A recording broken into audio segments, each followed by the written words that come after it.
Thanks for choosing this free Anfield Index podcast. If you'd prefer to listen to this or any of our other shows without adverts, then now's the time to check out Anfield Index Pro. With AEye Pro, you can supercharge your entire listening experience. You'll not only get all of our podcasts without the ads, but you'll have them far faster with our quick publish feature available exclusively for subscribers. AEye Pro also puts you in the heart of our sound studio, with an option to listen to many of our shows live and interact with the podcasters in real time as the shows are recording. Upgrading couldn't be easier. AEye Pro is available on all popular podcast platforms, and we have our own apps for Apple and Android. Just head on over to AnfieldIndexPro.com and get started today. Hello and welcome to AEye Scouted on Anfield Index Pro. I'm Dave Hendrick, joined as always by Mr. Karl. How are you, sir? Marginally concerned, Dave. Marginally concerned? Yes. What is the cause of your concern? Well, I've been waiting for like half a season now for you to have your 40-minute late turn-up, and so far it hasn't happened, and I'm a little concerned. So I'm concerned on the one hand that it might not happen at all, and I'll be stuck with losing this season for the late scores. And I'm concerned on the other hand that the reason it's not happening is because someone has replaced Dave Hendrick with an ulterior Dave Hendrick, who has many of his mannerisms, but not the key one of being late for everything. No, I'm working on being more punctual. It's actually something I've set myself a target to do, to be more punctual, and not for your benefit, mostly for guys, because remember, you only have to deal with me once, maybe twice a week. Poor guy has to deal with me every single day, and I realized I was probably taking up about 2 hours of his week by being late for absolutely everything. So I'm saving Guy 100 hours a year now by being on time for stuff. And so far it's going well. I was 2 minutes late today, but that was because I was finishing off the two-footed. So I have been penalised for 2 minutes today, but you're still miles out in front. It was one bad day. I've been over this. Right, so we are going to record a couple of podcasts today, but on this one, you wanted to take a look at some Premier League teams that you think are in need of rejuvenation, I suppose? Yes, or at least some direction as to what they're going to do. It's quite a nice week this week because Liverpool aren't playing, so we've got nothing specific to be angry about. And nothing to go over and over and over that we've already discussed over and over and over. So it's a nice opportunity to open the floor up and look at other teams who are doing even worse than us. And obviously, first and foremost, whenever there's a problem at Liverpool, no matter how bad things get, you always know that there is one club who can be relied on to be even worse plight than us. Hello, Everton.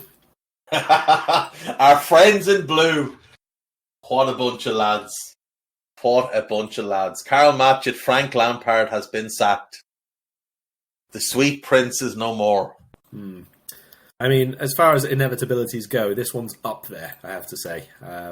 One victory since the 1st of October in all competitions. I mean, I know that there were more things at play than just results when Benitez was there, but the fume at the results when he departed and the quietness towards the same type of people, let's say, at the current results is just quite embarrassing, to be perfectly honest. 8 defeats in the last 9, including 2 games against Bournemouth, no less.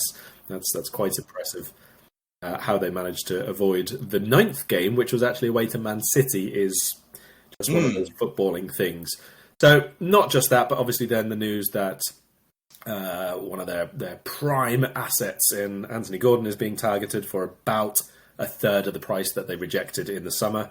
And now the club itself is up for sale. It kind of feels like Everton is coming to a really, really big crossroads in their, not in their history, but certainly in their future, let's say.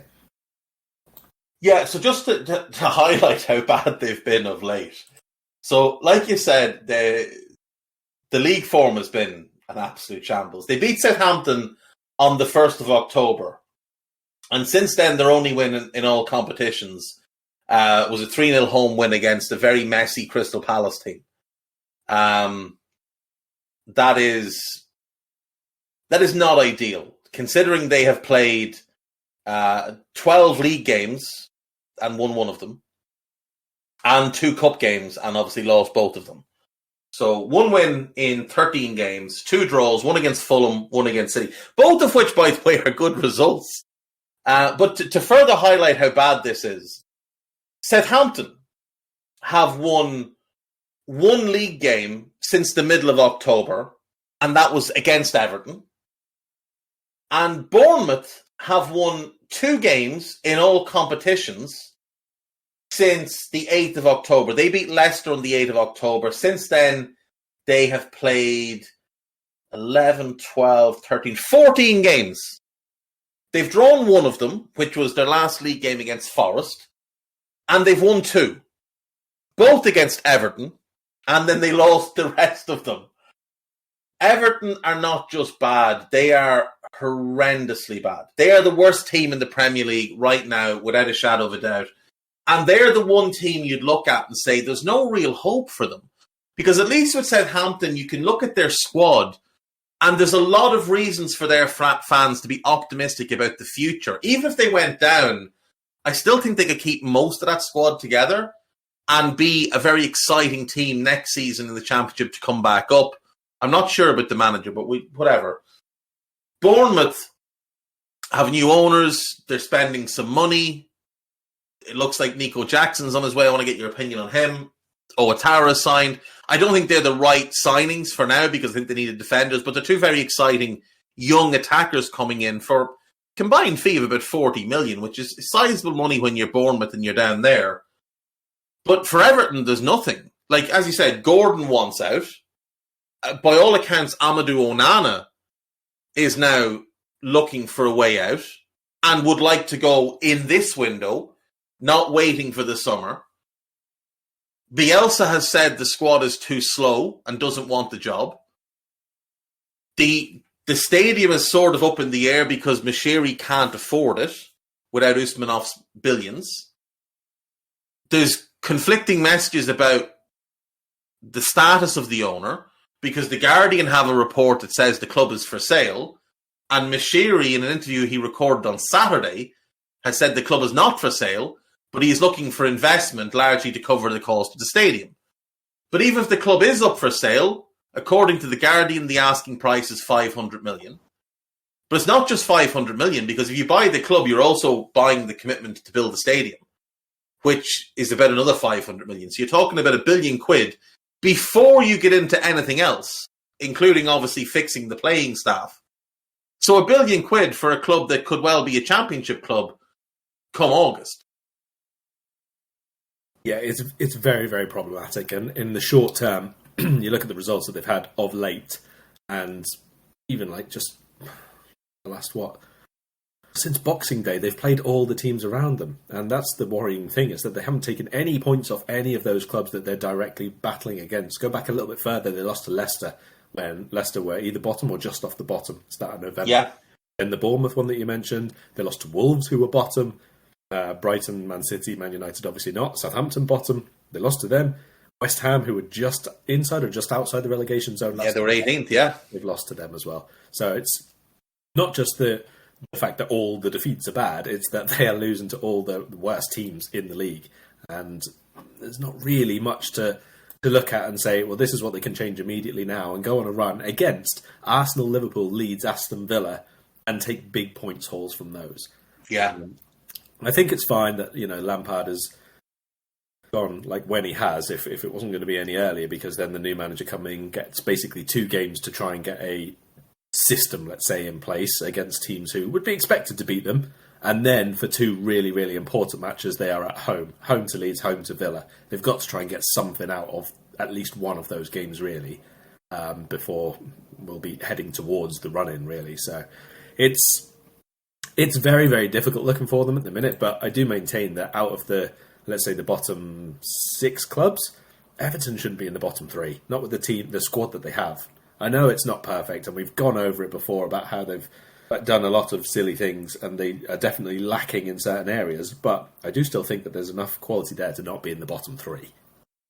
See, I do as well, but then when I look at the league, and let's take from Leicester down, because there's basically 3 points separate Leicester to Southampton. 7 teams, 3 points separate them. I think Leicester's squad overall is on about par with Everton, but they have more match winners. They've got Maddison, they've got Barnes, they've got Vardy, they've got Tielemans. I look at Leeds, I think there's a very similar level of talent, but I think Leeds have better attacking weapons and they're more willing to spend money. I think West Ham flat out have a far better team and a better manager than than Everton have had. I think West Ham are the most disappointing team of the season. I think Moyes is very lucky to still be in a job. I think Wolves probably have a similar level of talent, but I'd rather have the Wolves squad moving forward than the Everton squad. They're definitely better than Bournemouth, there's no question. And they're better than Southampton, but projecting out, say, 2 years, I'd much rather have the Southampton squad than the Everton squad. But with that said, I do look at their squad and think there's definitely a good 11 in that squad. Now, you know my thoughts on Pickford. I'm not a fan. But he is England's number one. And he's not a dreadful goalkeeper. He's just not a great goalkeeper. But if you go Pickford in goal, with the back four of, let's say, Patterson right back, Godfrey and Tarkowski, or even Mina if fit and Tarkowski, and then Michaelenko at left back. That's not a bad defence. That is a defence that could keep clean sheets in this league, or at least limit opposition to 1 goal a game. If Godfrey's not playing in defence, you could sit him in holding midfield next to Onana and just have the two of them patrolling around protecting that defence. But if he is in defence, you go Onana and Idrissa Gana Gueye. So you've got experience and leadership, you've got loads of ball winning, loads of aggression, you've got power and pace. That's a solid double pivot with options like Doucouré, Iwobi, Tom Davies and James Garner. So it's a solid midfield group. But where I think they fall down is the attack. So we know that at his best, Calvert-Lewin can get goals in this division, but he's been injured so frequently over the last couple of seasons that it is getting concerning. They don't really have another option because Neil Maupay's not really a number 9, he's a 9.5. I haven't seen enough of Ellis Sims to make any kind of judgment. So there's an issue with scoring goals. The wide players, I like McNeil, and I actually think McNeil on the left with Calvert-Lewin up front, I think that could be a little bit of a cheat code if both are fit and in form, because McNeil's a great crosser, and Calvert-Lewin might be the best number 9 in the league at attacking crosses. So if you had McNeil on one side and Damari Gray on the other, I do think that could be good. The issue I have is that number 10 position. The best player at the club for it is probably Alex Iwobi. The best player they own for it, if they could get his head right, would be Dele Alli, but he's away on loan. Now, might be coming back. They tried to get Danjuma, and I assume that's the kind of role they were looking at for him, was to play off Calvert-Lewin with wingers either side. So, even going through, I don't think Anthony Gordon is part of their best 11. So while they were very stupid to turn down whatever it was Chelsea offered, if they can get 25 to 30 million in this window and flip that into a player that can actually contribute for them, or even 2 players that could contribute for them, it's definitely something I'd look at doing. The big issue I have, though, is Calvert-Lewin, is fitness. Because if he's not there, I just don't see where goals come from. And this season, you look at their goal scorers in the league. Connor Cody has 1. He's the only defender to score in the league this season for them. Yerry Mina has 1. Oh, Yerry Mina has 1 is right. Yerry Mina got 1 recently. So Yerry Mina has 1. So they've got 2 goals out of defence. From midfield, Onana has 1. And he's the only... Oh, and Iwobi has 1. So no midfielder with more than 1 goal. Only 2 goals from the midfield. And then in attack, Gray has 3, 5 in all competitions. Gordon has 3. McNeil has 2. Calvert-Lewin has 1. Yerry Mina has 1. And they were the beneficiaries of an own goal. They've scored 15 goals in the league this season. Are you that person who has everything? The coolest merch and those must-have fan threads? Well, Over at our Anfield Index shop, we've gone that extra mile when it comes to pimping up your Liverpool collection. From our popular range of bespoke design t-shirts, sweaters, hoodies and hats, to our signature edition mugs, prints and coasters, all provided with fast worldwide shipping. We have something for every red. We also stock official LFC merchandise and are licensed with the Premier League and UEFA to sell official iron-on shirt badges and sleeve patches. As a listener to this podcast, you can get 10% off everything with coupon code AIPRO10. Just head over to AnfieldIndex.shop or find us on Etsy by searching for Anfield Index. Their third top assister this season, Karl. They've got Iwobi on 5, Onana on 2. Do you know who the only two other players to get an assist for Everton are this season? Connor Cody and Jordan Pickford. And both of them were just long punts over the top. So, the lack of goals, the lack of creativity, that to me can be solved if Calvert-Lewin is fit and you can get McNeil playing well on the left and Gray on the right. But if I was walking into that job right now, that is the basis of what I would be looking to set up. Calvert-Lewin, McNeil one side, Gray the other, Onana plus Idrissa Gueye or James Garner or Iwobi, whoever is the best fit next to Onana. The back four, I think, is an easy enough pick. I would go Patterson, Godfrey, Tarkowski and Michaelenko.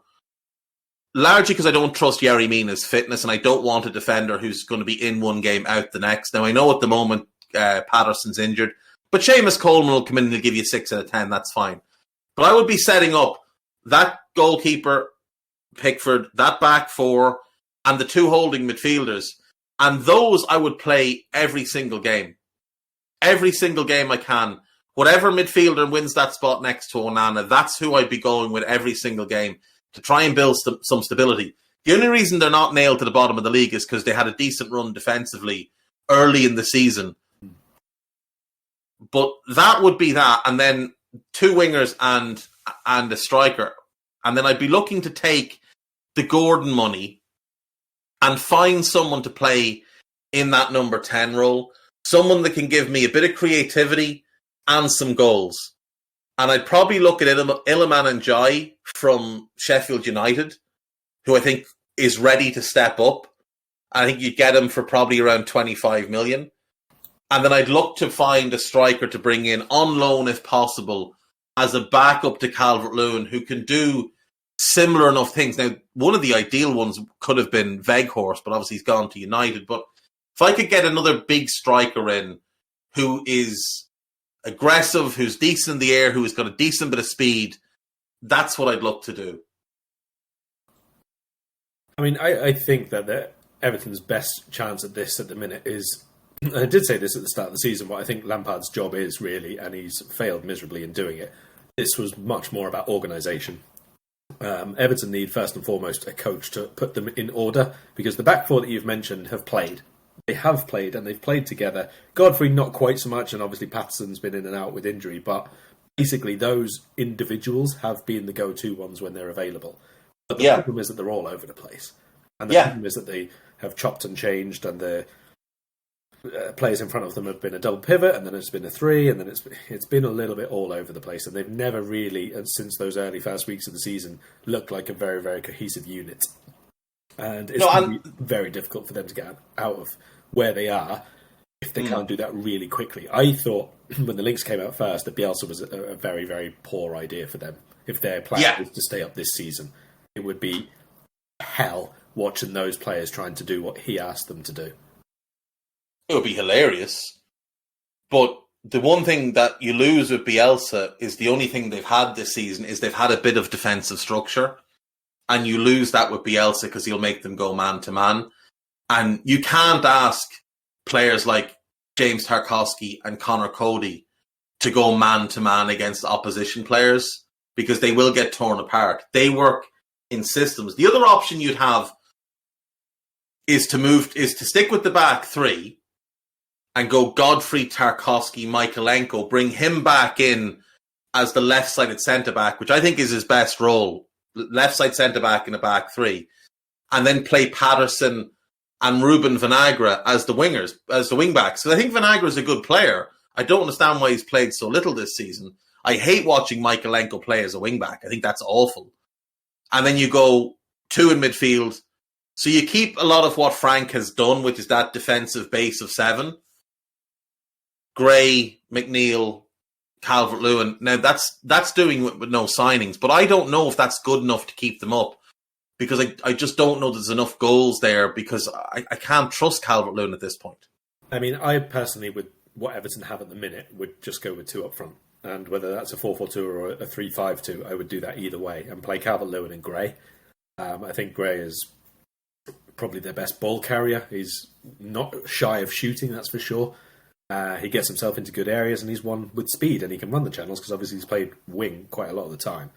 And when Calvert-Lewin's not there, Maupay can do a passable impression at the hold-up parts of his game, not the goal scoring. Obviously, it's never really been his biggest strength since he was a youth player. But I think you have to just rely on Everton getting enough situations rather than actually going all out and creating the chances and being a really good build-up side at this point. You've got half a season basically, and you need to first and foremost shut the door at one end, and secondly be a little bit more clinical than they are at the other end. So if they're not bringing in, I think, 2 attacking options, let's say, I would just play the 2 up front and try to get the second balls off them. Use people like Onana and maybe Iwobi if they go with a 3 in midfield to get forward in support and be those extra players, and basically try and get numbers, movement, second balls, and try to score a few more off there, and set pieces, because Everton haven't been good enough off them. No, they haven't at all. They haven't been good enough at all. There's part of me that thinks, you might as well take risks. And I wonder if bringing back Dele and playing him just off Calvert-Lewin, not as a 10 but as a second striker, and going direct and trying to go from fullback to the head of the striker and getting Dele on to flick-ons, also having the opportunity to work down the left and having Gray raid in off the right, McNeil off the left, obviously, Gray raiding in off the right. I do wonder if that could work, but Dele's been so poor for the last few years that I'm guessing not. The thing that strikes me about Lampard is that, we hear about this man management, he's a man manager. Well, I look at certain players in that squad. There's a reason Anthony Gordon wanted out. And I think Frank Lampard was part of that. There's a reason Onana wants out. And again, I think Lampard might be part of that. But he's frozen out Michael Keane, who's a senior player. And while he's got his flaws, he's a big voice in that dressing room. He's frozen out Doucouré, who last season was arguably the best player until he got injured. He sent Dele on loan, having convinced Dele to turn down Crystal Palace to sign for him. He's kind of frozen out Maupay in recent weeks as well. He sent Gbamin on loan in the summer. Gbamin, by the way, has now played, I think it's 14 or 15 games for Trabzonspor, which is hilarious considering he only played 8 games in 3 years for Everton. So he's nearly at double the amount of games this season. But for me, Gbamin next to Onana as a midfield pair would be really strong. Now, I don't know if they've got an option to terminate that loan and bring him back, but I'd look at doing that if I could. I know there's been a lot of reports that Besiktas would like to send back Dele. I think I'd take them both back if I could, because they can't possibly be worse than what Everton have been this season. They just can't possibly be worse. But I'd be quite happy to sell Anthony Gordon and use that money to get players in. If they could have sold Gordon a week ago, Nico Jackson would have made some sense as a signing for them. Now, he was going to go to Southampton. Now it looks like he's going to Bournemouth. I can't help but think Everton could have gotten in on signing him. And like I say, I would be looking to bring in someone like NJ from Sheffield United. I think he's one of the best players in the Championship this season. And every time I watch him play, he stands out. Every time I watch him play, he makes something happen. And he's got 10 goals this season in 28 games. He's also got a bunch of assists. He's kicked on from last year. I just think there's obviously not a whole lot of money to spend. So you need to get Gordon out, get some money in, and get players that can actually help you. Because Anthony Gordon had a couple of good games and seemed to decide that he was far better than he actually is. And if he's not committed to being there, just get him gone and stop messing around with having players at your club that don't want to be there. It's such a bad situation for them at the moment, though. Half-season prediction. Do you think they stay up or go down? I think they go down. I do. I think they go down. I think they're nearly too far gone at this point in terms of the rot that's set in. I think the mindset is all wrong. And I think when you've got two young players like Gordon and Onana skipping training in January, it doesn't read well. And you look at if they're in this situation, Pickford's got to be having a look and thinking, I really don't want to sign up for more of this. I think I might want to get myself out of here as well. So his head could be distracted. Tarkowski was just in this kind of mess last season at Burnley. He's got to be thinking, this is not what I signed up for. I didn't want to come and be in the relegation mix again. Cody's only there on loan, and he's not going to want to go back to the Championship, even though that might be his level. Michaelenko can't be happy. You'd look up and down the squad and you'd wonder how many of these players are fully committed to the cause. How many of these players are fully committed to going out and giving everything they have for the good of Everton. And I don't know that there's going to be a whole lot. I think if the right manager comes in, maybe he can get the attitudes improved and turned around. But I think they're going down. And I wouldn't be surprised if they went down bottom. Well, if they do, it isn't going to be because of this season. It is going to be because of a long, long run. It's the last. It's the last 10 years. Yeah. It's everything they've done since Moyes. Hello, I'm here to annoy you. I'm here to annoy you into listening to more of me and more of others on EPL Index. We don't just have the Anfield Index stuff. We've got EPL Index as well, which covers the entirety of the Premier League. And we have 3 podcasts and a whole bunch of really good writing on EPLindex.com.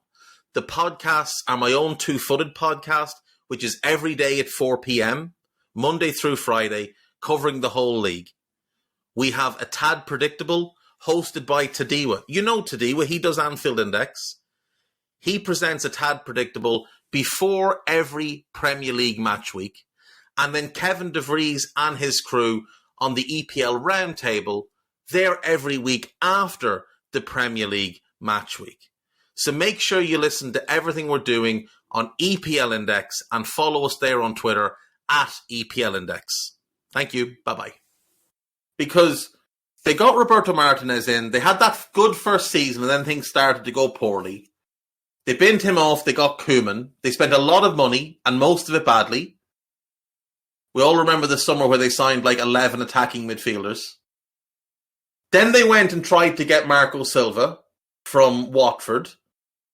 They got Marcel Brands in. And that was to be the pair, Brands and Silva. That was what Everton were going to build around. They did a good first season, but they spent money badly. And if you go back through the last 10 years of their transfers, there's so many misses there, it'll make you laugh and nearly cry. But as soon as things went badly for Silva, rather than allowing him to work his way out of it, rather than giving him time and being patient, they just binned him off. And then they've gone through Ancelotti, and as soon as he got a better job, he was always going to leave. They didn't give Rafa enough time, but that was a bad appointment to begin with. And then you appoint Frank Lampard. What do you think is going to happen? He's not a good manager. You're appointing him based on the fact that his name is Frank Lampard, not based on a managerial track record. And when you start doing things like that, the rot is in. And they've made so many mistakes. And there's a reason Marcel Brands is gone back to PSV and is doing well again. Because you didn't create a good environment for him to work at Everton. There's a reason Marco Silva is doing really well with Fulham, but didn't do well with you. It's because you don't create a good environment. You don't back managers. You don't give them the support they need. You don't give them the time they need. And some of it comes from the fans, who can be very toxic when they want to be. But I think stronger ownership there probably has them as a top half club, with Marco Silva maybe still in charge. Right, well, that's enough of Everton for today. On to the next club then. You mentioned them briefly in passing. I want to speak to you about West Ham and what is going on here. Because this was a club who, for 2 seasons, a third season, part of a third season at least, looked like they'd found stability and a way to go forward. And I think that part of the reason they have not continued to go forward is a really, really bad recruitment work. Or good recruitment work, but not good implementation of those players being recruited. And 2 years later, it's kind of the same team, and West Ham are in the relegation zone. Yeah, so look, we know a couple of things. David Moyes is a good manager. Okay, I think we can all say that and not be laughing at it or anything. Like, David Moyes is a good manager, but there's also a ceiling on what David Moyes can achieve with your club. And I do wonder if they hit their ceiling last season. I mean, they had 2 seasons where they finished in the European spots. They had that good run in the Europa League last season. And I do think that might have been Moyes maxing out what he's capable of at the club. But in the summer, they went and they did a lot of work. And I think they actually bought pretty well. They bring in Naif Agard. Now, he's been injured for a chunk of the season, so that's a blow for them because they spent big money on him. And they expected him to be locked in. Him and Zuma, that was it. That was going to be the pairing. He's missed most of the season, and Zuma's had probably 3 different injuries by now. They bring in Areola, who had a great run with them last season in the Europa League, who we know is a very good goalkeeper. And yet Fabianski is still first choice, despite the fact that he makes a plethora of errors every single week. Now, they're not goal-costing errors, but they're the same errors he's been making his whole career. So the fact that Areola is not first choice in the Premier League is reason number 2 for this current mess. The centre-back issues is reason number 1. They bring in Flynn Downs. They give him a couple of games. He looks pretty impressive, and now he's buried on the bench, and Thomas Souček is still starting him in field, despite the fact that he's been poor for a full year now. They bring in Scamacca, who I think is excellent, and they haven't played to his strengths at all. They bring in Max Cornet, who I like. He's a good player, but he's had some injuries. They bring in Thilo Carrere, who's okay, but I mean, he never set the world alight at PSG, which is why West Ham bought him for 26 million less than PSG bought him for. Emerson Palmieri is not a player I like, and I didn't like that deal. But I do think he's better than Aaron Cresswell at this point, especially if you want to play with wing-backs. And he's only recently getting in the team. They bring in Paqueta and seemingly have no idea how to use him. And now they've brought in Danny Ings, which reeks of a David Moyes signing, but he's injured already. I think there's a really good team here, a really good 11 at West Ham. But Moyes, I think, is too scared to move away from certain players who helped him achieve good seasons the last 2 years. And the last factor is 2 very important players for them. Maybe their 2 best players last season, Bowen and Rice, have both been awful this season. Now, Bowen got 2 against Everton, but he has been crap all year. And Declan Rice has been dreadful this season. And if I was Moyes, I would have been on the phone to him during the World Cup, and I'd have fucking lit on him. Because he does an interview or a press conference and starts talking about wanting to play in the Champions League and about moving on. This is your club captain, sitting in front of the world, talking about going and playing in other clubs, playing the Champions League. That's completely unacceptable. Completely unacceptable. And speaks to Rice's personality and his commitment to the club. So, I don't think, like, Rice is their captain. I think as a captain, I think he's not suited at all. There's no leadership in that team. You can see it when you watch them play. You see it. West Ham fans talk about it all the time. There's no leadership in that dressing room right now at all. So that's a factor. And when your club captain is standing up in front of the world talking about going and playing for different clubs, his teammates have got to be looking and going, okay, so this is a stepping stone club. I'm only here until I can go somewhere else, because that's the example my captain sets. I think Moyes, at the start of January, I would have gone to the board and said, look, if we can get 80, 90 million for Declan now, let's do it, and let's reinvest that in 2 to 3 really good players who will improve us as a team. But the issue is, I don't think Moyes is brave enough to move away from the players that he deems the ones that got him 6th and then 7th. Well, we know a little bit about not moving on players quickly enough, I suppose. I think that West Ham, again, should have enough to stay up this season at the very least. But if they hadn't won at the weekend, let's say, against Everton, would that be completely different? Would we look at this so differently? Because they'd be on 15 points. You know, Everton are on 15 and 19th. West Ham would be on 15 and 19th if they'd have lost that game instead of winning it 2-0. I think the way they played in that game shows they are comfortably better in terms of build-up play and structure than certainly than Bournemouth, than Everton, than Southampton have been so far. So I think that there are plenty of worse teams set up than West Ham. But again, the problem for them, similar to Everton, is that they've been so poor at goal scoring this season. I don't think Scamacca's been what they expected, but I don't know what they expected, because he is what he is. You know, there's not going to be anything particularly different from him. But like you say, with Bowen underperforming for the season, with the number 10 not playing as well behind the new number 9, who they're not getting the best out of, and again, it seems like Mikel Antonio, when he's available, he seems to be still the go-to. But I don't think he's performed particularly well for about 18 months now. Really, same. He's had a couple of injuries, obviously, and he's just one of those who maybe hit a peak for maybe 2 years or so and has tailed off that again now. And I even think that people like Paulo Fornals, who's played a really big role for them over the last couple of years, I think they look to them too much for what they are.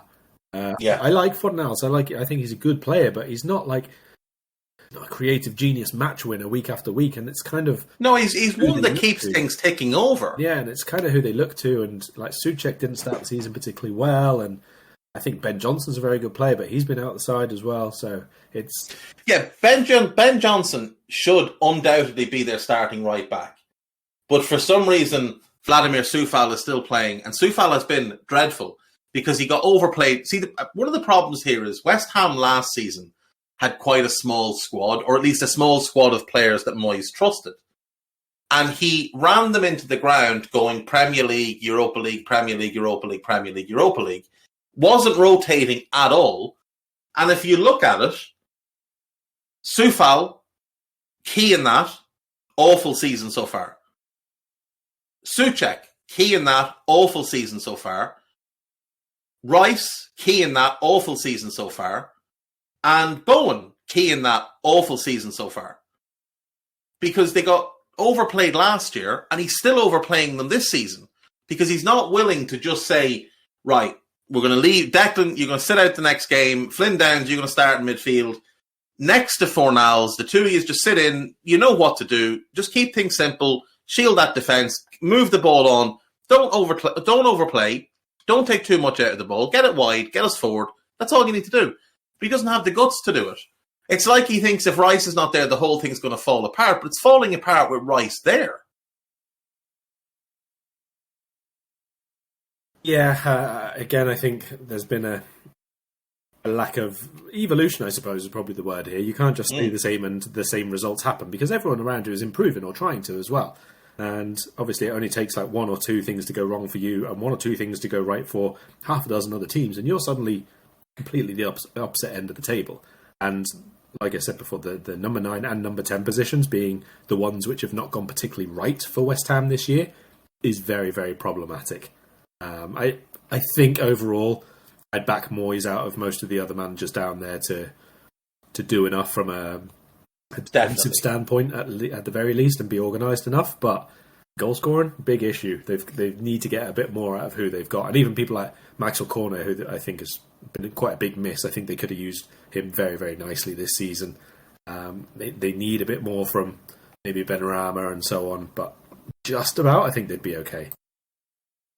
Yeah, I mean, I think defensively they're still pretty good. They've conceded 25 in the league this season. That's better than the 4 teams below them, better than the 5 teams above them, also better than Brentford, Fulham, Brighton, Spurs, and level with Liverpool and United. So, defensively they've been all right, but they've only scored 17 goals, and that's just not going to get it done. And it's not acceptable when you've got that group of attacking players. Now, again, injuries are an issue, but, Scamacca, Cornet, Antonio, Bowen, Benrahma. Well, you should be scoring more goals. Yeah, I agree completely. But what I would say is probably just by simplicity of playing style and who they've now got, I think Ings probably gets them half a dozen goals across the remaining 18 games, 19 games. Let's say he plays 15, 16. I'd be surprised if he did. That'd be a 12-goal season, and Danny Ings only ever done that once in the Premier League. I think he's... Twice, rather. Yeah, I think he's probably one of the ones who'll get a lot of game time, score a few goals in clusters. That's 4, 5, 6 goals for him, I think. Yeah, no, I do think Ings is a decent... I don't know that I would have paid 15 million for a 30-year-old Danny Ings with his injury history. But if he didn't have the injury history, you'd absolutely do it. And I think he is the type who can play with Scamacca. I think he can play with Antonio. I think he can play up front on his own. So he does give you decent options there. But Antonio, you're right. I mean, he hasn't been good for about 18 months. And part of it is he's now 32. He'll be 33 in March. People seem to forget that he didn't really come to prominence at Forest until he was 24. And he had one season there, jumped on to West Ham. And this is year 8 at West Ham for him. He's been around a long, long time. And he's got a lot of miles on him. And not most of that was as a forward, which is now all he plays. Remember, he played as a wing back against us. Yeah, he was a wing back. He was a right winger initially, and then they moved into wing back, and I think he even played centre mid a couple of times and as a 10. Yeah. So he's been all over. He's a backup forward that should be fine. But don't expect him to be the one who's keeping you up now.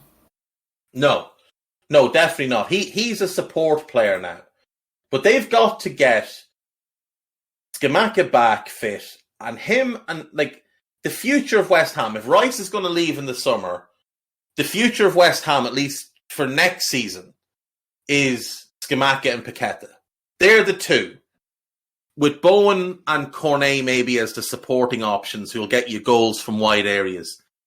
But you need to figure out how you're going to play to get the most out of, the Brazilian international you bought to play in midfield for a significant chunk of money, who's a very, very good player, and the Italian international striker, who is an outstanding number 9, if you give him the right level of service. And these lads are more than capable of doing well. I mean, Scamacca was great last season for Sassuolo. He was really good the year before in a bad Genoa team. If you give him the right supply, he will score you goals. And not only will he score goals, he'll create goals for others. But you've got to use him in the right way. And using him as if he's Mikel Antonio is not the right way, because he's a very different type of player. West Ham stay up or go down? I think they stay up. I do think they stay up. And I think they'll have one more move in them in this window. I think they'll look to bring in one more player. I think they could look to maybe bring in someone in midfield, because I think that's an area where they're a little bit stale at the moment and a little bit lacking in legs. Because as much as I like Fornals and I do quite like Flynn Downs, neither of them are really dynamic players, and Souček is basically a building at this point. So I think you've got to get someone else dynamic in there to go with Rice. And they wanted Amadou Onana in the summer. So I wonder if they might look for somebody of a similar makeup to him. Maybe someone like a Kefren Turam from Nice, though whether he joined them in the situation they're in, I don't know. But somebody who can be a big, rangy box-to-box midfielder and, play with Rice and have, you go, I go. You go, I'll sit. You sit, I'll go. That type of relationship is what will work best for Rice. And obviously then, ideally it's the player who can replace Rice in the summer in that more kind of dynamic role. But yeah, I think they stay up. They've got more than enough talent. They've got a good manager. And, when you look at the bottom of the league, the only other one I would say with certainty in the bottom six that I think is a good manager is Lopetegui. Because I think Jesse Marsch, the jury's still out a little bit on him. He's a good coach, but is he a good manager? That's the question. I'm not sold on Gary O'Neill. Everton don't have a manager, and I think the fella at Southampton might be a bit of a spoofer. He strikes me as Brendan Rodgers 2.0. Right, well, final question before we go to the final team, just because we're leaving this end of the table now. Which three do you think are going down at this point? Everyone down there, except for Leeds, is on 20 matches played. Leeds have got one game in hand. Yeah, Leeds have that game in hand, which could be vital. I think that game in hand is it against United. Am I right in that? I think that's their game that got called off. I could be wrong, but I think that was the game that got called off for them. I think Bournemouth are gone. Not gone, but going. I think Bournemouth and Everton are the two I would definitely say will go down. Leeds versus Forest is the postponed one from earlier in the season. Oh, is it? Oh, okay. Which is a better chance for Leeds to win that game. And that would lift them level with Forest on points. I think West Ham have too much talent and a good manager. Southampton are the obvious choice because they're bottom and I don't like the manager, so I'm going to say them. But there's something about Leicester this season that just reeks of final day slipping into the bottom three and going down. There's just something, defensively, they're so bad. And they've just spent the better part of 20 million on left back when they had a decent left back and had no centre back. So Leicester to me, I would say I'll go with the current bottom three, but I think Leicester are the one of the other four, along with Leeds, West Ham, and Wolves. I think Leicester are the one who could potentially drop in. So I just think they're so bad defensively. All right, and the third and final club that I want to look at then is much higher up the league and obviously in a better spot accordingly, but also short of their own targets at the minute. Spurs are a top six club by the usual definitions, yet with Liverpool and Chelsea deciding that, wins and midfields are optional this year, Spurs are somehow fifth in a four-team race for the top four. And Newcastle obviously don't look like they're going to be going anywhere anytime soon. So Conte, lots of talk about him and whether he'll depart. Lots of talk that Harry Kane will now stay for the rest of his career and win nothing more than the toss. Where do Spurs go? How do they improve from this point to actually be relevant in terms of not even title talk, but I would say being a much, much closer top three side, let's say? And do you think they'll get top four this season? It's a very atypical Antonio Conte team. They've conceded 31 goals in 21 games. That's really, really poor. It's poor anyway. It's poor by basically any standard at that end of the league. But it's dreadful for a Conte team. Now, they have scored 40 goals. They've scored the third most goals in the league. But they've got the worst defensive record of anybody in the top 12. And you've also got West Ham, Wolves and Everton who've conceded less goals than them. So you've got Forest, who were bottom for ages, Leicester, who were bottom for ages, Leeds, notoriously bad defensively, Bournemouth, who are appalling defensively, and Southampton, who are currently bottom. They're the teams with a worse defensive record than Spurs. That's just so unlike Antonio Conte. I think they've got a major issue in goal. I think Hugo Lloris retired 18 months ago and just didn't tell anybody, and just turns up now to get a paycheck and sometimes wanders onto the pitch by accident. I said in the summer what they needed to do was they needed to find the replacement for Lloris, even if it was somebody that would take over next summer, at least to have them in situ this season. If they had them there now, they would be first choice now. I said they needed to address their defence. Eric Dyer, I don't want to hear that he's played well. Eric Dyer is crap. And he's been crap for years. And the biggest mistake Spurs ever made was not accepting the 40 million that Mourinho offered when he was at United for Dyer, because he is awful. Ben Davies is average and Clement Lenglet is bad. And you're hamstringing Romero, who's having to do far too much and make far too many risky challenges, because he doesn't trust the two that are with him either. That fella knows what a good defender looks like, and he knows that there aren't any other good defenders at Spurs. I think that's the biggest issue. Goalkeeper, middle centre-back, left-side centre-back. Now, the midfield is very stale. It's very boring. It's very by the numbers. But it's not bad. Højbjerg is slow and ploddy, but he's not a bad player. He's a solid 6 out of 10. Sometimes he'll give you a 7 or an 8, but most weeks it's 6 out of 10. Bentancur is a good player, but him and Højbjerg, there's just no... who's the dynamic one there? Who's actually going to go and get you the ball back? That was the role for Bissouma, and I think they've been crying out for Bissouma-Bentancur pairing. Now, I know Bissouma hasn't played particularly well this season, but I think if you gave that pairing at least 4 or 5 games in a row together, I think they could build some chemistry and start to really show what they're capable of. The wing-back positions haven't been ideal. Doherty's not a good player. Not at that level. He's fine if you're a bottom half team. He's not a Champions League caliber player. Jed Spence, for whatever reason, Conte just doesn't like him. So maybe he's not good in the training ground. I don't know. But he should have been given an opportunity. Because how could it be worse than what Doherty and Emerson Royal have put forward this season? How could it be worse? I think the left-back situation's all right, because Sessegnon, I think, has been okay, and Perisic has been okay.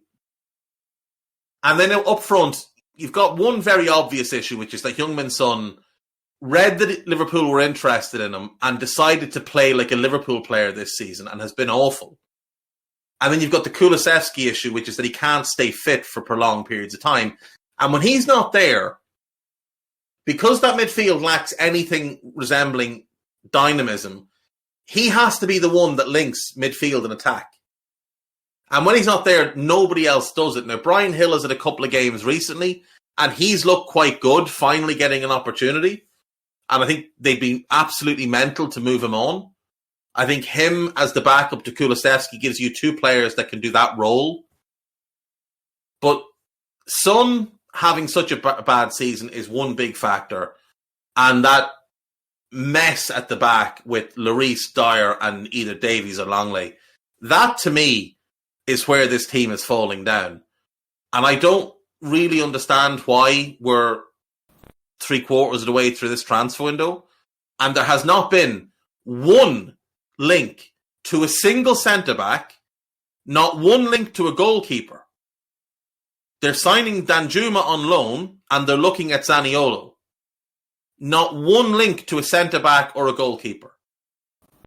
And for me, that's a failure of practice.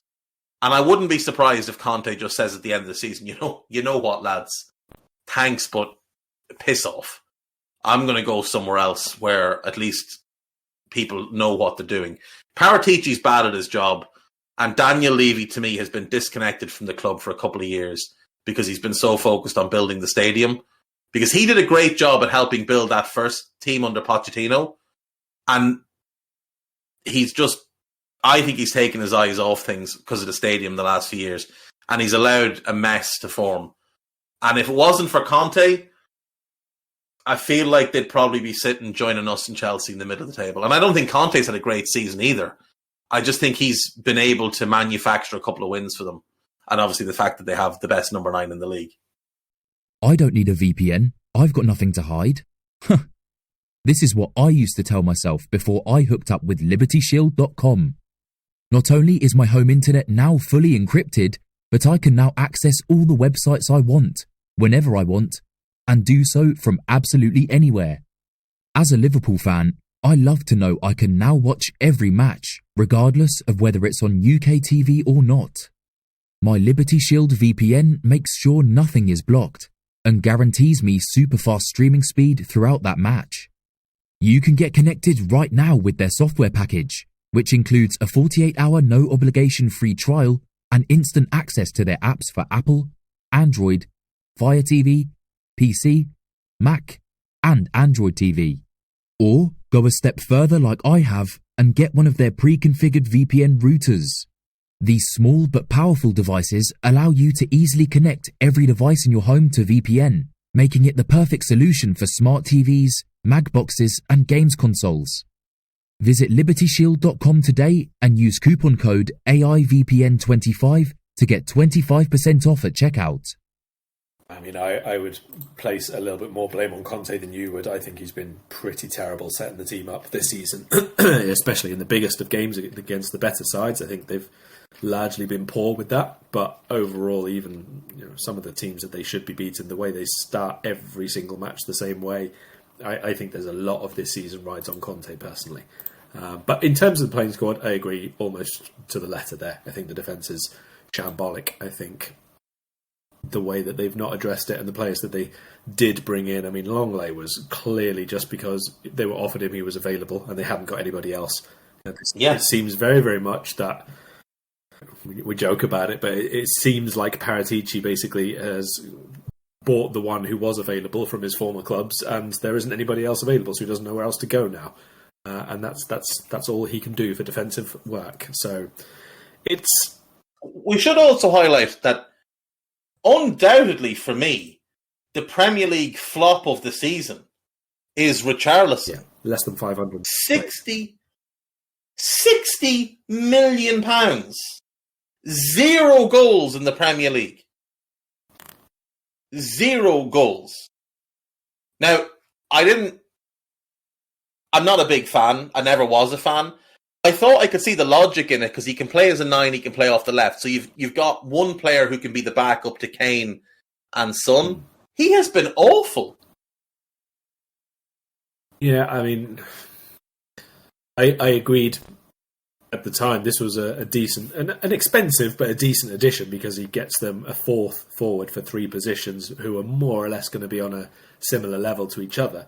And it's a big difference, or it should be a big difference, playing Richarlison as your change to playing Clinton and G or Victor Janssen or any of the other dross. Old George's End Tap. For example, yes. But basically he's done nothing. And he didn't really get too many chances at the beginning of the season, should say that. He definitely didn't get much. He played, was it Champions League game that he scored a couple of goals in, and that was his first basically decent impact. I think it was Marseille maybe. And in the league, very, very little. Very few starts. Like I said, fewer than 500 minutes played so far this season. So it's not all just on him. Again, I think this is not great management from Conte. But still not really had anything from him. Like, it's still not been any good at all.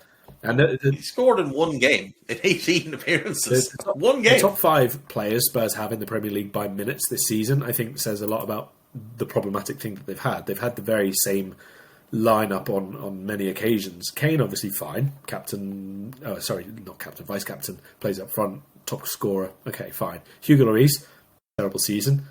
Højbjerg, middling to good at times season, but not a match winner. Like, he's basically your protector of the defence, which isn't very good. Yeah. Eric Dyer, whatever. Son Heung-min, well below his level. I mean, that's your 5 by minutes played, and basically you've got 1 unqualified success. Yeah. Like, one success in Kane, 1 who's been okay in Højbjerg, and 3 that have been actively poor, two of whom might well be on someone else's payroll sabotaging your team, because Hugo Lloris is throwing goals into his own net. And I understand we can criticise Conte for the setup against certain teams, but there's no way you can blame a manager for what happened against Arsenal when Lloris throws a very tame shot that, yes, takes a small deflection, but it doesn't deflect into the goal. It deflects directly at him. It was going across goal and out. Yeah, it wasn't even it wasn't going to even worry the net. And then against City, again, he contributes. They have a great first half, and he's been so poor, and Dyer's all over the place. And again, like, Conte should be looking for other fixes for this. And I get that he's working with the players every day, so he sees them every day, but surely to God, somebody else could get an opportunity. Like, Jaffa Tanganga, I know he's not great, but he's played once all season in the league. Once. You couldn't give him a game to see if him on the right and Romero in the middle might work a little bit better? Like, Longley has major flaws, but I can't help but feel that Longley in the middle and Davies on the left would be an awful lot better than Eric Dyer and either of them on the left. Davinson Sanchez even as the right-sided one and Romero in the middle, I think would be... Romero in the middle, and just see what happens. Or don't play three of them all the time and use a few other players in a little bit. I know it's not Conte's preference, but again, I think this is on Conte. If it's not working, change something. You won a league title with David Luiz playing centre-back. Maybe stick Højbjerg at centre-back. Maybe just play him there. You're looking for someone that will head it and kick it and be able to play out from the back. Højbjerg is 6'1". He's built like a tank. He could play that role for you. He has played centre-back in the past. Try anything different. Anything. Don't just continue to do the same thing and then look baffled that it's not working. Don't continue to look amazed that Eric Dyer and Hugo Lloris continue to make the same mistakes they were making long before you rocked up at the club. Like, they played Pape Matar Sarr in midfield a few weeks ago, and I actually thought he played really well. It was his first Premier League appearance of the season. Start, yeah. And he hasn't appeared since. I don't understand. Bentancur, he's played 8 starts. Not Bentancur, Basuma, 8 starts. 8. Your midfield has not worked this year. Maybe try the fella that you brought in, that you asked for, by the way. He was one of the few that you asked for. Even a few of the others. I think you mentioned Jaffa Tanganga. Spence hasn't started a game. Lucas Moura hasn't started a league game. Ryan Hill has started 2. Lucas Moura hasn't had any. I mean, is he that bad? I don't think so. I do think Lucas Moura might be checked out, though, because he wants to go back to Brazil. And maybe that's what it is. But I agree. Son has been awful. Rubbish. Awful. And he's had 18 starts. Awful. Spurs. It's by far the worst season of his career. Drop him. Spurs haven't won 3 Premier League games in a row this season, which up until, I think it was either just before or just after Christmas, Liverpool hadn't either, actually. But we have now. They've won 3 in a row in all competitions once all season long. That was Brighton, Eintracht, who were down to 10 men, and Everton, because everybody beats Everton. We've already gone over that. That's the only time, and that was back in October. It's so inconsistent. It's so predictable the way they play. I think they're a very, very dull side to watch, Tottenham. I think it's... Oh, yeah, they're horrible to watch. Kick-off, you know exactly how... Yeah, Guy points out we've not beaten Everton, but we'll glide past that. We should point out, though, right, that they haven't been lower than 5th in the league. So we should be fair on this. They haven't been lower than 5th in the league. They've been 5th now for 5 weeks, which includes 3 defeats. Before that, they hadn't been out of the top 4. And they did have a really good first 10 games. They won 7, they drew 2, and they lost to Arsenal away, which isn't a bad result. So the first 10 games you could look at and say, that was really good. The last 10 games, though, they've lost 6. Sorry, the last 11 games. They've lost 6 of them. Lost 6. I mean, as I say, I've seen a lot of Tottenham this season. They're probably one of the sides outside Liverpool I've seen nearly all of the games of, and I think that there's a lot more points on the board than the performances would suggest they've earned. I mean, even no, I fully agree. Like Bournemouth, they should have lost. Leeds, they should have lost. Right, they should have been beaten by heavily. Brighton should have beaten them. Brentford should have beat them. Like the only impressive result they've had after that first 10 games, the only impressive performance they've had was away at Palace, but Palace were awful. But if you go through their wins this season, Southampton, bottom. Wolves have been bottom for a lot of the season. Forest were bottom for a bunch of the season. Leicester were bottom for a bunch of the season. Everton are in the bottom 3. Bournemouth are in the bottom 3. They've beaten Fulham twice. They're good results, but they shouldn't be seen as great results, but they are good results because Fulham are having a good season. They beat Brighton away. That's 3 good results. That's 3 that I would class as good results. The rest are expected. You expect them to beat Southampton, Wolves, Forest, Leicester, Everton, Bournemouth, Leeds, Palace. You expect them to beat them. But it says a lot about how we view this Spurs team that I'm saying that wins over Fulham and Brighton, 2 teams they should be comfortably better than, are good results. They're very, very disappointing. And it feels like a massive overhaul might be needed there, because if you were looking at their team and projecting, say, like, what's this team going to look like in the next... Can we build a title winner here in the next 3 years? You'd say Harry Kane, Heung-min Son and Kulusevski could be part of a title-winning team. They're good enough at their best. So the front 3 is fine. And with Richarlison and Hill... And maybe they'll keep Danjuma after his loan. That could be a really strong backup group, but a really strong attack. Can we really say that? They'd have. In 3 years? In 3 years, Son's 33 and Kane is 32. Yeah, but like, if you've got Richarlison at 26, 27, Hill at 24, Kulusevski at 25, and Danjuma at 28, as a group, I think that's a title-winning group. Because you're not going to have to play Son every game. He can become more of a squad player. I still think Kane is going to be 20 goals a season guaranteed in 3 years. So I do think you could look at that group and say it could be, not that it would be, but it could be a title-winning group.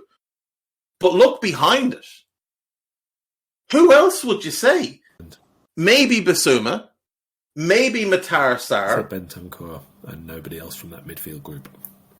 And Bentancur, right? So that's 3. All 3 play in central midfield. If you're playing a 3-4-3, you need at least 5 central midfielders. So they need 2 there. They need both wing backs. Sessegnon and Spence might be your backups, but you need 2 starters. And Romero's the only one from the defence and goalkeeper that you would say yes. The only one. So you need to bring in at least 5 centre-backs, 2 starters, 3 backups, and a couple of goalkeepers, a starter and a backup, and Fraser Forster's fine as a third choice. That's a massive amount needed. A massive amount needed in the next 3 years. And that's, like, you need to do those over 2 summers. And from Tottenham's track record of not spending a whole bunch of money and Paratici being garbage what he does, and potentially having to change the manager, it looks like they're on a road to nowhere. It really does look like they're on a road to nowhere. And at this point, my assumption is that Harry Kane has sort of looked at it and gone, you know what? I'm 29. I'm going to be the all-time Premier League top scorer if I stay in the Premier League. I'm now Spurs joint record scorer. I'm going to play my career out here, and I'm going to get records. And if I don't get trophies, at least I'll have records. And if I can win an FA Cup and a League Cup, those will matter more here in terms of how my fans view me than joining Man City and being part of a team that wins another league title. Those would matter more than going to Bayern Munich and winning a bunch of medals. Now, I think Bayern is the right move for him. I think he'd absolutely destroy the Bundesliga, and he'd obviously be a contender to win the Champions League every year.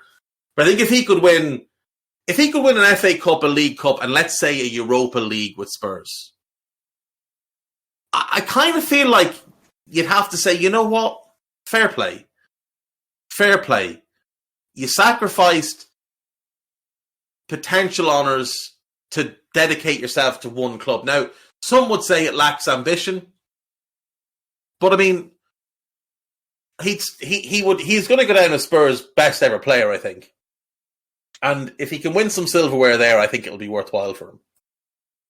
So for this season, obviously I'm going to ask, do you think they'll get the top four in the end? I don't, I'll say that now, but I think that this will look like, going into the last 2 months of the season, that they could do. And the reason for that is they play Man City next. That's fine. They'll presumably lose or whatever. They'll give them a really good game, though. But after that, they have a run of 7 games against teams who are struggling horribly. Leicester, West Ham, Chelsea, Wolves, Forest, Southampton and Everton. It's basically the bottom 6 and Chelsea, who are awful. They could win the vast majority of points on offer there in that run of matches without putting in particularly good performances or without sorting out any of their real problems. I don't expect that they'll win them all. I think there'll be, a poor result in there away to Wolves or whatever. But the points haul that they get across those run of games probably keeps them in touch for the top 4. Do you know what it is? They've got a weird schedule because, like you said, they've got City next, then that 7-game run. Then their following 5 is Brighton at home, which they should win. Bournemouth at home, which if they don't win, Conte just needs to pack up and go home after that one. Then they get Newcastle away, United at home, Liverpool away. That's 3 really tough games in a row. Or it should be, depending on how Liverpool are. But their last 4 is Palace home, Villa away, Brentford home, Leeds away.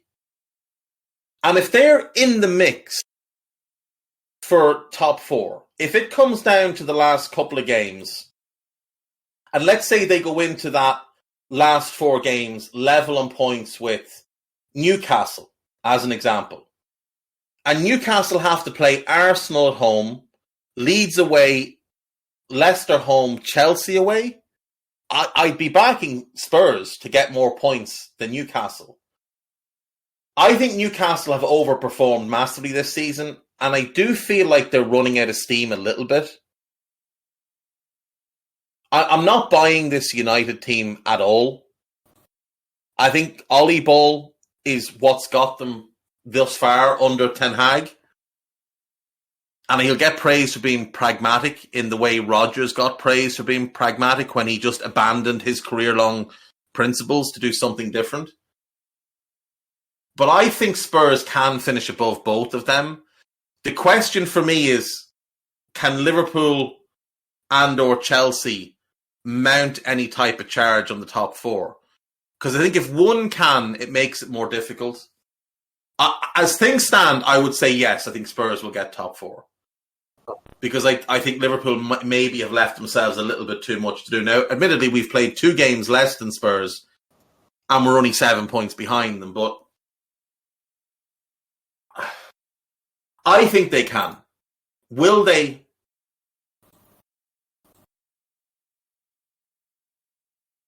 Of Newcastle United and Spurs, they've got the best player in Kane. I think they've got the second best player in Son, and they've got the best manager by a country mile. But the manager and Son have both underperformed this season. I would trust them to figure it out. So I will say, yeah, I think Spurs will get top 4. But they need to go on a good run through those 7 games. Like you need to be looking at 6 wins and a draw from those 7 games. I don't think they get that. I don't think they're anywhere near good enough to do that. But the teams they're playing are so poor. Yeah, I agree. Leicester can't defend. West Ham are all over the place. The Chelsea one is tough. Maybe, yeah, let me reevaluate. I could see them losing to Chelsea because that just seems like a Spurs thing to do. if they can win 5, and they should beat Leicester, they should beat Forest, they should beat Southampton. If they could beat Wolves or West Ham and get a draw in the other, I think they'd be setting themselves up well to get top 4. Because I think the wheels will come off with Newcastle at some point. Because they're living on that defence. Because right now they're struggling for goals. They're kind of the opposite of Spurs. But I think at some point Newcastle are going to go on a run where they lose, say, 4 out of 7. And I think that's where Spurs will pounce on them. Just by grinding away and never seeming to go. A bit like a fancy zombie dressed up in, North London's finest. Right, final question. One from Guy, very, very quickly. Charlison back to the Everton and Danjuma in to replace him at Spurs. Is everybody a winner there?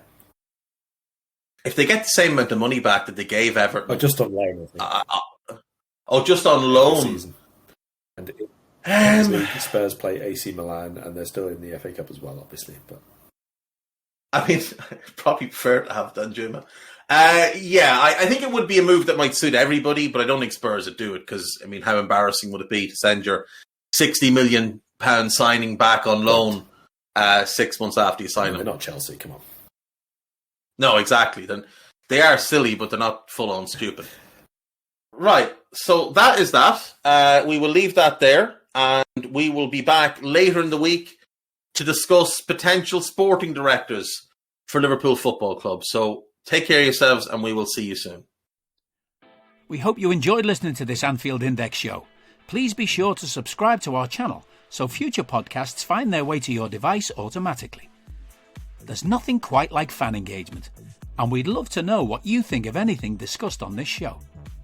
The best way to get in touch is over on our free Discord community, where both podcasters and listeners debate the hottest LFC topics 24/7. Sign up free now at AnfieldIndex.com/Discord. You won't regret it. You can also follow us on Twitter at Anfield Index and find us on Facebook by searching for Anfield Index. Oh, and before you go, we'd love it if you could leave us a 5-star review on your favourite podcast app. It only takes a couple of seconds, and it means the world to the people who create these free shows.